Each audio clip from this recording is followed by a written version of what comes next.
Sir आप कुशीनगर से। कुशीनगर से जब हमारे पास आए थे आपको क्या क्या दिक्कत थी? घुटने के ऊपर और कमर के नीचे जो है कि चलने में और बैठने में दर्द होता था। अब कैसा है?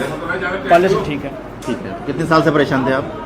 2 साल दवा खाए गोरखपुर से। 2 साल से डॉक्टर लोग ऑपरेशन के लिए बोल रहे थे। ऑपरेशन, तो अब ऑपरेशन कराने की जरूरत तो नहीं है? नहीं।